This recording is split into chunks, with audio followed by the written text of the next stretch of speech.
எங்க ஒரு business man அவரோட ஆபீஸ்ல கட்ட காசெல்லாம் எண்ணிட்டு இருக்காரு. அப்படி இவர் எண்ணிட்டு இருக்கும்போது அப்ப அந்த ஆபீஸ்லயே வேலை செய்யற ஒரு மேய்டு என்ன பண்றானா, இவருக்கு தெரியாம அப்படியே நைஸா வந்துட்டு அவரோட ஸ்கர்ட் தூக்குறா. பார்த்தா பின்னாடி டேப் போட்டு வச்சிருக்கா. சோ என்ன பண்றானா, அப்படியே நைஸா அந்த டேபிள் மேல உட்காந்து அந்த டேபிள் இருக்க காசை கொஞ்சம் அடிச்சிடறா. அப்ப இவளை பார்த்துட்டு இவரு, அம்மா இங்க என்ன பண்ற, உள்ளெல்லாம் வரக்கூடாது, வெளியே போ அப்படின்னு மாதிரி சொல்றாரு. சோ இதை கேட்டவே சாரி சார் அப்படின்னு சொல்லிட்டு அவ வெளியே போகும்போது அப்ப இவர் வந்துட்டு அங்க காசு இல்லாதது பாத்துறாரு. அப்படி பார்த்துட்டு ஏய் ஒரு நிமிஷம் இரு அப்படின்னு சொல்லிட்டு உடனே இவரோட பிஏ கூப்பிட்டு ஏய் காசை காணோம், இவளை செக் பண்ணு அப்படின்னு மாதிரி சொல்றாரு. சோ இதை கேட்டவன் அவளை ஃபுல்லா செக் பண்ணி பார்த்துட்டு சார் காசு எதுவும் இல்ல சார் அப்படின்னு மாதிரி சொல்றான். ஓ அப்படியா, சரி நீ போமா அப்படின்னு மாதிரி சொல்லிடுற. இந்த பொண்ணு அங்கிருந்து போறா. அப்படி போகும்போது அப்ப இந்த பிஏ வந்துட்டு கரெக்டா பின்னாடி ஒட்டி இருக்க ஒரு நோட்டை பாத்துறான். அப்படி பார்த்தவன் ஏய் ஒரு நிமிஷம் இரு அப்படின்னு சொல்லிட்டு இவளை பிடிச்சிடறாங்க. இவன் நல்லா வகையா மாட்டிக்கிறான். அப்ப இந்த பிசினஸ் மேன் வந்து எவ்வளவு தைரியம் தான் என் காசையை திருடு அப்படின்னு சொல்லிட்டு இவளை அடிக்க வரான். அப்படி வரும்போது அப்ப இவன் என்ன சொல்றானா, உன் பொண்ணு இப்படிதான் அடிப்பியா அப்படின்னு சொல்லிட்டு கேக்குறா.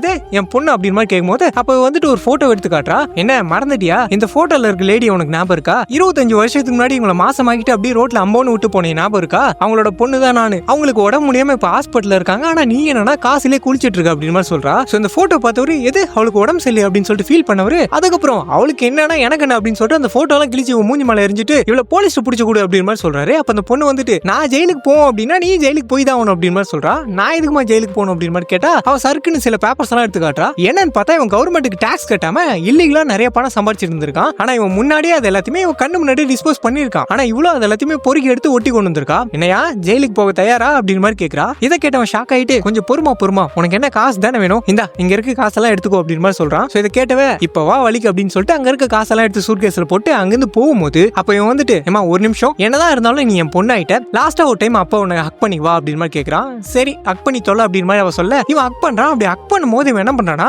அந்த பிஏ கிட்ட அந்த சூட்கேஸை மாத்திவே அப்படின்னு சொல்லிட்டு கையில எடுத்து காட்டான். இதை பார்த்ததும் அந்த பிஏ வந்துட்டு பணம் இருக்க சூட்கேஸ் எடுத்துட்டு எம்டி சூட்கேஸ் அந்த இடத்துல வச்சான். ஆனா இதை தெரியாத அந்த பொண்ணு வந்துட்டு யோ போதும் முடியும் அப்படின்னு சொல்லிட்டு அந்த எம்டி சூட்கேஸ் எடுத்துட்டு அங்கிருந்து கிளம்பிடுறா. அப்படி இவளை அனுப்புனவன் அதுக்கப்புறம் என்ன பண்றானா, அப்படியே பின்னாடியே போய் அவளை கோழி அமுக்கிற மாதிரி அமுக்கி அவளை ஒரு கார் டிக்கில தூக்கி போட்டு ஹே இவளை அப்படியே கொண்டு போய் காரோட அப்படியே குட்டையில தள்ளி விட்டு வந்துரு அப்படின்னு மாதிரி சொல்லிடுறான். அப்படி சொல்லிட்டு அதுக்கப்புறம் வந்து சூட்கேஸை திறந்து பார்க்கறான். பார்த்தா பணம் இல்ல, அதுக்கு பதிலா ஒரு போட்டோ இருக்கு. என்னன்னு பார்த்தா இது வேற எந்த போட்டோ இல்ல, அந்த பொண்ணோட அம்மாவோட போட்டோ தான். இங்கதான் ஒரு ட்விஸ்ட். அது என்ன அப்படின்னா அந்த அம்மாவுக்கு இவன் மட்டும் இல்லையா இன்னொரு குழந்தை இருக்கான். அப்ப பிறந்தது ட்வின்ஸா. அப்ப இன்னொரு குழந்தை யாருன்னு பார்த்தா அது வேற யாரும் இல்ல, இவர் கூடவே இருந்த அந்த பிஏ தான். அக்காவும் தம்பி நல்லா பிளான் பண்ணி இவரை ஏமாத்திட்டு காசு அடிச்சுட்டு கிளம்பிட்டாங்க. அப்படி போனது மட்டும் இல்லாம அதுக்கப்புறம் இவரை போலீஸ்டையும் புடிச்சு கொடுத்துறாங்க.